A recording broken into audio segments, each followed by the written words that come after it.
Assalamualaikum warahmatullahi wabarakatuh. Apa kabar teman-teman semua? Gimana? Apa udah enak? Ya, untuk teman-teman semua yang saat ini sedang sedang mengalami masalah pencernaan, sedang asam lambungnya sedang tinggi, sedang mengalami gangguan asam lambung ini, semoga lekas sembuh ya teman-teman. Oke, baiklah. Hari ini saya akan sedikit sharing lagi ya tentang tema yang berkaitan dengan asam lambung, karena beberapa waktu lagi kita akan masuk bulan puasa ya. Nah, ini sebenarnya pertanyaan yang sering banget ditanyakan oleh banyak orang banyak orang yang punya masalah pencernaan atau masalah lambung gitu ya. Ini yaitu mengenai momen puasa ya. Jadi sebaiknya itu kalau sedang asam lambung, sedang mengalami gangguan asam lambung, sedang mah, itu boleh puasa atau tidak gitu ya. Nah teman-teman, oke, gitu. Ini saya akan sedikit sharing ya, di sharing tentang pengalaman saya sendiri, karena saya juga pernah mengalami, bukan pernah lagi ya, ini 2 tahun belakangan ini saya mengalami penyakit gangguan asam lambung ini. Dan kebetulan ini udah masuk tahun kedua ya. Untuk tahun pertama kemarin udah melewati 1 Ramadan, itu bulan Ramadan. Nah, untuk teman-teman semua, jadi kalau teman bertanya boleh enggak puasa kita untuk bulan Ramadan nanti, nah saya balik lagi pertanyaannya kepada teman-teman sendiri. Jadi kondisi perut atau kondisi lambungnya itu bagaimana teman-teman semua? Apakah udah parah, maksudnya masih parah, masih sakit, masih parah sekali, atau udah agak enakan? Nah, itu nanti yang jadi parameter di situ ya teman-teman. Kalau apa namanya? Kalau eh, dari saya pribadi dulu, pas waktu masuk bulan Ramadan itu memang ya perut saya masih sakit, jadi masih apa namanya eh, masih banyak sensasi di perut ya, rasa perih kayak gitu. Padahal itu jadi masih, pokoknya masih banyak sakit lah, banyak sakit di perut. Terus masuk bulan Ramadan dan saya kuat-kuatin untuk puasa. Nah alhamdulillah akhirnya juga saya bisa bisa nyelesain sampai 30 hari ya, sampai bulan puasa itu kelar tanpa bolong. Nah teman-teman, oke, itu saya sedikit share pengalaman ya teman-teman. Jadi sebenarnya kalau teman-teman bertanya boleh puasa atau tidak ketika asam lambung, nah itu tadi saya balikin pertanyaannya pada teman-teman, kondisi teman-teman sendiri itu bagaimana. Dalam artian teman-teman kan sendiri yang merasakan, wah saya ini perut saya lagi sakit banget, atau udah masih sakit tapi udah agak enakan, atau cuman sakit sedikit. Nah gitu, kalau kita tarik ke situ ya, itu untuk pengalaman saya sendiri dulu, saya juga masih terasa sakit ya, perutnya masih sering perih, sering sering bengah, kayak penuh gitu, kayak kerasa penuh gitu.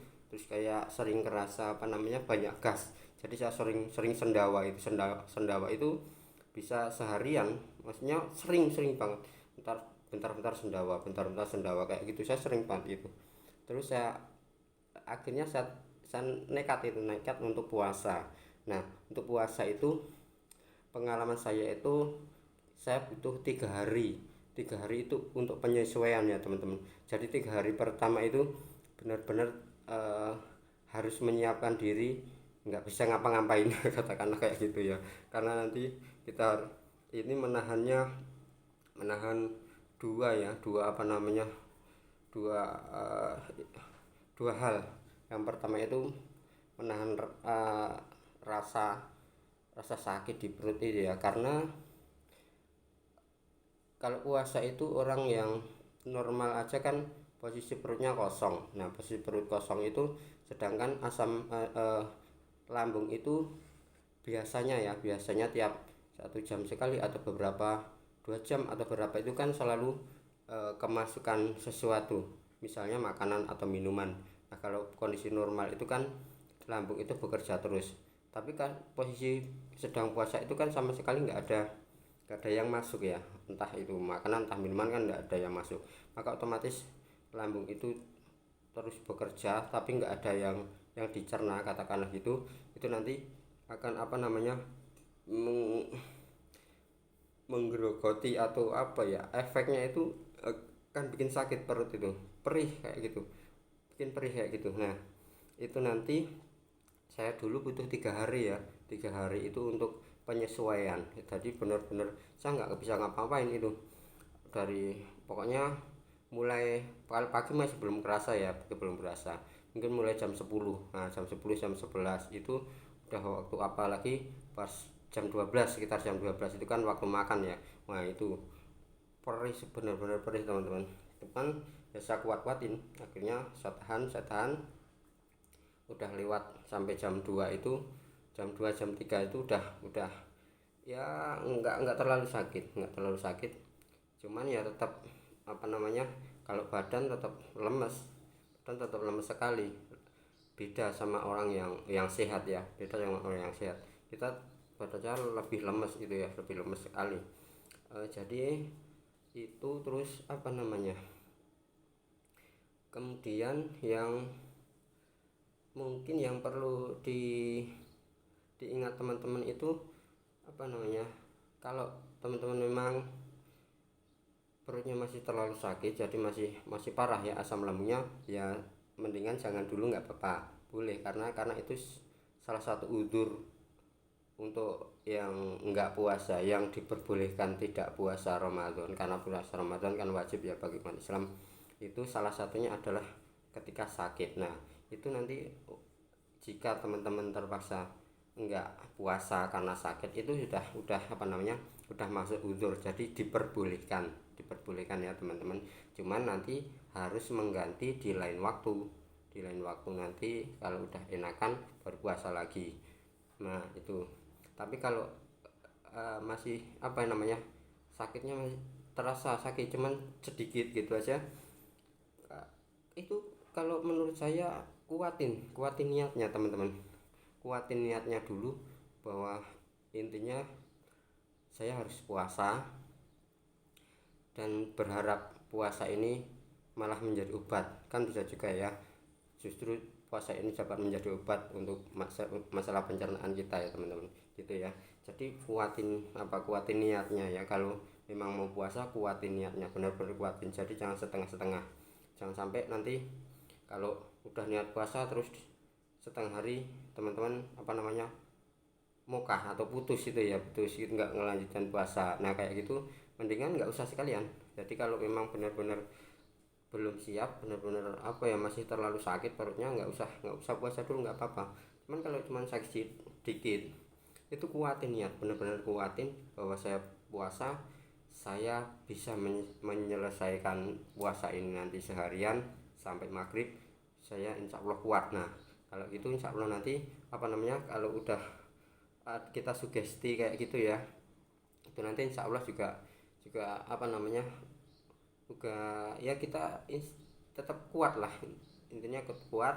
Dan nanti untuk siang itu kan kayak yang sudah saya sharing tadi, jadi untuk 3 hari pertama itu ya benar-benar saya nggak bisa ngapa-ngapain ya, karena butuh penyesuaian untuk apa namanya, penyesuaian jam-jam makan ya, untuk perutnya itu ya teman-teman. Jadi apalagi ya, nah ini ketika puasa itu saya puasa ya, jadi saya puasa itu seharian itu apa namanya, sendawa terus ya.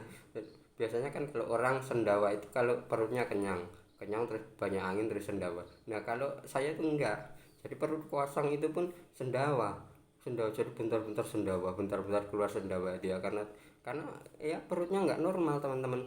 Jadi walaupun kosong dia kerjanya banyak, jadi dia ngasilin gas akhirnya di lambungnya, itu akhirnya sering sendawa kayak gitu, dan perut sakit terus apa namanya, ulu hati sini sakit, seperti apa namanya, ada yang ganjel di situ, di sini di ulu hati gitu ya, terus perih-perih gitu, biasa ya, biasalah banyak yang rasanya kayak gitu.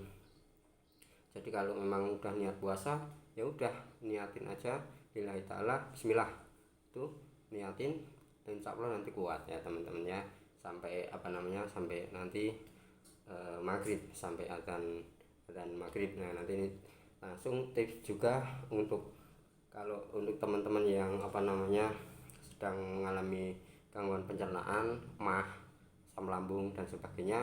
Nanti kalau ketika buka puasa tetap jaga makannya ya, jangan sampai melanggar pantangan yang udah kita sebutkan selalu ya.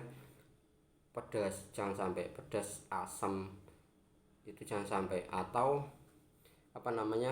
dingin. Nah dingin, biasanya kan kalau buka puasa itu kan enaknya minum dingin ya, minum dingin misalnya es buah kayak gitu, es sirup kayak gitu, pokoknya yang manis-manis dan dingin. Nah kayak gitu sebaiknya hindari dulu. Kalau mau manis boleh manis, cuman anget aja teman-teman, minum aja teh anget, bikin teh anget, itu teh manis anget itu diminum nggak apa-apa, diminum boleh. Jadi hindarin dulu yang dingin, yang dingin dulu. Nanti bisa buka puasa dengan kurma 3 biji atau berapa.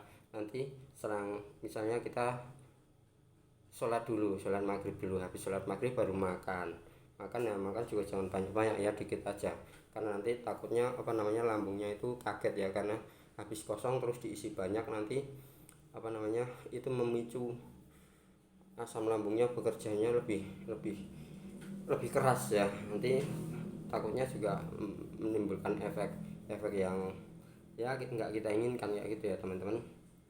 Jadi itu tipsnya, kalau teman-teman mau puasa, yakinkan diri, niatkan benar-benar niat mau puasa. Oke, saya puasa, bismillah, lillahi ta'ala, semoga dengan puasa ini penyakit saya sembuh. Nah kayak gitu, diniatin kayak gitu aja ya teman-teman.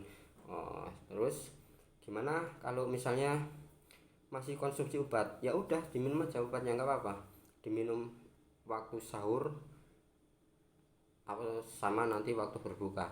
Jadi diminum 2 kali aja nggak apa-apa. Kalau teman-teman yang masih konsumsi obat itu nggak apa-apa, boleh diminum, boleh, karena itu salah satu ikhtiar kita ya untuk penyembuhan. Dan kalau teman-teman kalau teman-teman konsultasi sama dokter, mungkin nanti nggak boleh sama dokternya, nggak usah dulu, tetap nggak boleh, karena ya sebaiknya jangan dulu. Tapi karena kembali lagi, saya berdasarkan pengalaman saya ya, karena saya nekat puasa, akhirnya insya Allah alhamdulillah juga kuat seharian. Nah gitu ya teman-teman, ini tipsnya untuk teman-teman yang sedang mengalami gangguan asam lambung, karena sebentar lagi bulan Ramadan, puasa atau tidak. Nah itu, ini jawabannya gitu ya. Oke teman-teman, demikian untuk video kali ini. Kita akan sambung lagi di video berikutnya. Assalamualaikum warahmatullahi wabarakatuh.